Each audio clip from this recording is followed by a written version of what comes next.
Well, good morning, everybody. As you can probably tell, this is a little different than what we've been doing. Chris, you want to tell us a little why we're recording from our offices and homes this morning? Why are we? Yeah, so myself and my daughters are confined to the nether regions of our domesticile. Basically, we're quarantined. We're not sick. This is the funny thing. Like, sick is such a funny word. As I said to Jeff and Kevin this morning, when I was a kid, if I came like into the kitchen, I was like, Mom, I can't go to school today. My throat's a little scratchy and my eyes are itchy. She'd be like, suck it up and go. And rightly so. But now you kind of go, do I have COVID? And it's like, oh, you have a scratchy eyes and a sore throat and your nose is kind of stuffy. Oh yeah, stay home and isolate. So that's what I'm doing, just as a precautionary. I even said to Sheena, I'm like, this is what I got. She's like, that's allergies. I said, yes, but like, what do you want me to do? Like, the government says treat it like COVID, and so we can say we'll listen to that, or we can go and maybe give COVID to 12 people. And it's like, well, okay. So I'm in the basement. My girls are with me, and they're actually quiet. This is awesome. So we can record coffee talk without them jumping in. And they're sick. Yesterday afternoon, I was home with just Joella, and like by 10:30, she's like, Dad, I'm tired. I gotta go to bed. Like, what? You're volunteering to go for a nap? You must be sick. Yeah. Anyways, here we are, hanging out in the basement for a few days just to make sure we don't have anything that could be worse than, it just, and I've known people who've had like the Omicron variant with way less symptoms than this. So that's partly why too. It's like, I could be walking around Walmart and no one would know. I could be walking around the church and no one would know. But I would hate to think that I was passing something on. I mean, us young gentlemen, right? We're young, we're healthy, we're not going to be terribly sick. But for those who even are vaccinated but older or have some kind of precondition, it could be really significant. And frankly, my home health care provider tells me that the hospital is just overloaded with people who are in that latter category. And so they would like that number to go down and not up. I'll hang out at home for a little bit and just make sure. And it does get back to first week of putting church on pause and saying, okay, everybody stay home. The phrase we came up with and we still use is that we're separate, but we're together, right? Like, we can still be on Zoom, but that doesn't mean that we're not in this together. And so even being able to hang out and have coffee this morning and chat with our church about life and all that, it still means we're together on all this too. So, well, speaking of, and now because of this, all of you, dear friends at Lakeview, you get to see what the landing of my staircase to the basement looks like. So this is just a bonus. I know almost none of you have ever seen this in person, but now you get to see. This is the wall of the landing to our basement, because I'm not allowed upstairs. So, anyways, Jeff, I cut you off. You're gonna lead us on into more important topics of the day. I forget what the segue was, but I was grabbing a segue that I've lost now. That's okay. That was important too. Your basement is really important to us. So, well, you know what? Do you remember there used to be a show on MTV called like MTV Cribs, and you get to go inside celebrity houses and get a look around? I feel like it just occurred to me, we've missed a huge opportunity here, Kevin and Jim. Like, we should have been. That's true. Like, hey, you're stuck at home. Can we come up with a fully masked like film crew? And we're just gonna, like, we could have had like Lakeview Cribs, and we could have been like showing off our houses and but I mean, then I would have to deal with the pile of laundry that's just right there. I was just gonna say, there's my pile of laundry. There's Jack's. Right? But anyway, no, we do have other things to chat about today. Yeah. So we just kind of pondering Sunday a little bit earlier, the three of us, and the call of Jesus was, come follow me and I will make you fishers of men, and all of us were kind of like, yeah, so we're supposed to follow Jesus. I remember the time when I was following this person, and it was really difficult. Like, it's not easy following Jesus, but there are worse followers. So Chris, you were telling us about a story of trying to follow somebody. I thought that'd be fun for people to hear, and Kevin, you might have something too. Yeah, absolutely. I mean, but first a confession. I probably, as much as I have stories of times it's been hard to follow someone else, people could probably be like, buddy, you're not so easy to follow too. Whether it's like an outline for a Bible study I've written and people are like, where is this going? Like, how is it? Or like even in, driving somewhere together and you've got multiple vehicles all lined up. But I do remember when I was an intern at working with a youth group from my home church on the island, and the youth pastor, myself, a few other leaders, we took like a good chunk of the youth group and we all went to like a week of evangelism training in Calgary. And we had to get from the University of Calgary, we were staying to like some park downtown. And I get lost in Calgary all the time. Even now that I've been there many more times, it still happens. And so I was the first time I think even really driving in Calgary. I'm trying to follow him. And there's a few others. We got so separated and so lost. He was the kind of guy who would like hit a yellow light. Even doesn't matter that there's people trying to follow him. And so you have that choice. Do I run a red and maybe kill everybody, or do I just stop? And so you stop. And I'm like, oh, he's gone. He just has. So we were on memory trying to remember directions that he said. And it was so bad. We were so late. We were so lost. And just because he was really, I'd say, hard to follow. Like he was not a bad leader. He was great in other leadership ways, but just don't try and follow behind him in another vehicle or you will not get to your destination. But, so we're driving around. Go ahead. Do you know what's funny is like mine is almost the exact same thing in pretty much the same place, because I do remember there was a while where like my dad would just drive and we would just do the thing. Right. Then we got into some of those years where my brothers would get their license. And even though we could all fit into our car, like our family car, they had a car and they just wanted to drive. But because we lived outside of Calgary, we didn't go downtown very often. We would kind of come to the edge and do some shopping and stuff like that. So yeah, highway driving, yeah, we're fine. And we're in these two separate vehicles. But the other thing to point out in all of this is that like, this was pre-GPS and that makes a big difference too. And like, it's not like we're sitting around studying maps and stuff like that. So, I mean, sometimes we would, but only on like really long trips.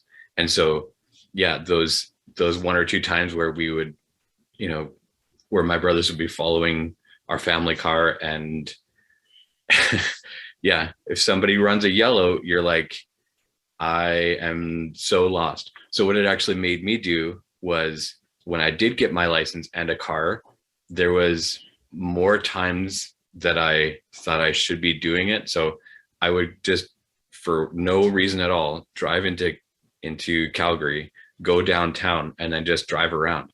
And I got lost a couple of times. And the challenge was to just kind of find your way out, because if you didn't, then, you'd for sure be in trouble. You now live in Calgary. But if you did, then it's that sense of accomplishment of like, oh, I have this confidence that the next time I am following somebody, I have a general idea. Okay, Memorial Drive goes that way. Okay, I need to head north or something like that, right? And so it just has a lot more confidence, I think, is half of it. But yes, also realizing that the person you're following should not be running yellows because I'm doing a red. Doesn't matter. I don't care who's coming to me, because if I get lost, hitting somebody might be the same as getting lost and just staying here and I have no idea where I am. Right. Well, I mean, having an accident's always worse. But can we maybe we should say, and I should give a little more credit to the person I circled. Maybe it's Calgary's fault. Maybe that's just what we should say. It's Calgary's fault. And now I'm wondering, Kevin, because of a comment you made, maybe it's by design. Maybe that's how the city of Calgary grew so large. They're just like, let's have the most confusing road system in the country. And then people will get lost here, and then we'll charge them taxes, and they'll just, you live in Calgary now because you're stuck. So maybe it's by design. It's like that Seinfeld episode where he says, "Where are you?" I'm at the corner of First and First. I think it's like the center of the universe. I have to admit, I think I've been through Calgary maybe a couple times and that's it. So I cannot resonate too much with you guys. I never followed anybody through Calgary. I I don't have that experience, but there were some towns where I could get lost. I've had mostly good experience with people leading me. And speaking of driving, like I would maybe get caught at a light, but as soon as I got out of the light, oh, there they are, pulled over so that they could, and then they got out and it just, to me, it made me realize that a good leader is very aware of the people following, right? And just to wrap this back to Jesus, like it may feel like he's not around sometimes. It may feel like, oh, where am I going? What's he doing? What's he leading me into? I don't understand. But he's the kind of leader who is aware of what we're going through, and he's only taking us through for a purpose, right? Chris, you were talking a little bit about that purpose. I'd love you to share that couple of things that you said absolutely. with everybody else. I think when we start asking what kind of a leader is Jesus, for me, it really causes me to jump to the next question is, so any leader has a destination in mind, right? Anyone who's leading, if they're totally lost, maybe find a new leader. But that was never Jesus. Jesus was always very much purpose. And he made it clear, right? He said, this is where I'm going. Sometimes though, I think we confuse things and we think he's got a different destination in mind. But what did Jesus say? No, he's there to reveal the Father. He was, I think, constantly leading people to understand who God is and leading people into relationship with him.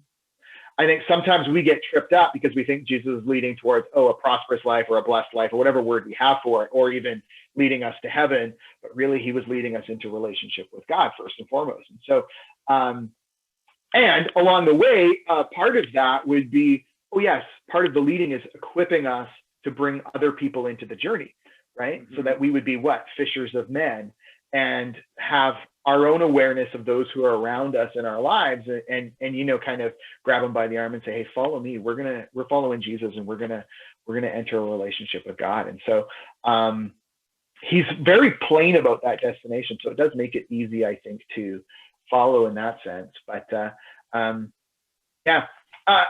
also, I love the thing about following Jesus is that I think he trusts us at times to not take the lead, but to kind of have a more of a, like a good leader does this, right? They'll show you the way to go. Then they'll, come alongside you while you do the task or go out in front, whatever the lead is. And then they'll at times even leave you on your own to do it. And I think Jesus kind of models that pattern a little bit, right? Sometimes he would send disciples out. And I think he still does that today, right? Where he, it might feel like he's distant, he's not really with us, but he's either just off to the side watching us work, or he's trusting us with his mission to, bring people into a relationship with God and reveal him. And the reality is he's never far. Yeah. He has such an incredible amount of trust for us in this mission that we just don't, unless we know where to look for him and see him, we might not. Yeah, I mean, we see this as he sends out his disciples, right? He sends them out before they're even ready. I mean, luckily for us, we're empowered by the Holy Spirit, so he's actually right in us always. But sometimes we don't feel it, and the question is like, okay, why are we here? And like you said, maybe it's to invite somebody else along, or to go through something that somebody else is going through, so that we can, connect with them in a way that we couldn't before. So, yeah. Well, and even in this account, yes, but also in other accounts, like in Luke and John, where Jesus actually personalizes that calling as well too, right? Mm-hmm. Like it's not just whoever, doesn't matter who, I'm just going this way, and come along and just stand behind me. It's even in some of these other ones where he says, go find your brother, tell him to come, right? Or he goes specifically to Levi, and he goes, right, and all these things that personalize, and it's Jesus isn't just throwing out a blanket statement of just like whoever, I don't care who's with me or who's not with me. It's, I know you, and I would love for you to come with me, to be with me. And it's this personal call, right? And that changes a lot, especially when you know that, a calling on your life to follow Jesus is very personal, right? It's not anybody else's decision, it's yours, and you are called into that, and it draws you deeper into that relationship as well. Yeah. And I mean, just to carry what you just said further is, who are the people in my life that I know that I need to be praying for, right? Like, because Jesus loves them too. And yeah, that's really good. Well, I'm excited to continue on this week with what happens next, because there's some more personal stuff in there, and more Jesus kind of being sure of his mission stuff. And yeah, Mark just it doesn't let up. It's like boom, boom, boom, boom, so yeah, thanks guys. A couple things we need to know for that are coming up is this Sunday is Communion Sunday. So we just if you're not able to be here, like if you're like Chris and you're scratchy eyes, scratchy throat, that kind of stuff, then stay home and get your communion stuff ready. If you're here, we'll have it for you, but it is Communion Sunday. But also there's a holiday coming up, Family Day, and we think about families around here some a little bit, don't we, guys?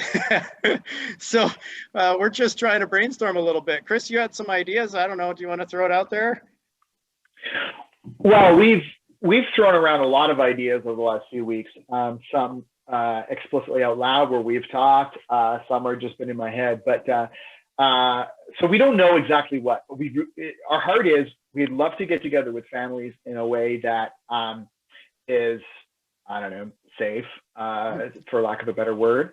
And by that, I mean, just like, we are going to continue following whatever the COVID guidelines are. And so some of the options on the table are if there's snow, but that's always sketchy, but even just a day of sledding together. One that might come up that we're kind of thinking about too is like, I don't know, it's always fun to, like, I love youth group car rallies when you've got different groups, and maybe we could do that as a family thing where family A challenges B to C, and we do like our own amazing race, or I don't know. We're open to ideas still. We've got a lot on the table. By next week, we'll actually be able to tell you this is what we're doing. But just if you've got no other plans for Family Day, we'd love to spend it with some families of Lakeview together. And so kind of carve out some time. If you got a great idea, shoot it our way. We'd love to entertain it and consider it. And if we do a car rally, hopefully we won't be running any yellows or reds. And you wouldn't be following anyone, right? That's true. It's sort of cheating if your whole strategy is we're going to follow that family and do everything they do and then try and get ahead of them at the last second. Like, that's kind of, I don't know, that lacks creativity. And we won't be going to Calgary to do this, will we? Yeah. That would be a very long car rally. That would be. Yeah. I do not have the stamina to drive there and back in a day. That's for sure. Yeah. So don't worry about that. But no, this is great. Yeah. So Communion on Sunday, Family Day, plan to spend some time with us if you could. That'd be really cool. We'll give you more details next week, hopefully. Well, we will give you more details next week. Hopefully we'll be able to give you some solid ideas of what we're actually going to do. Yeah, but otherwise, we hope you have a great rest of your week. Enjoy the first week of February. And yeah, we'll talk to you on Sunday or whenever we see you next.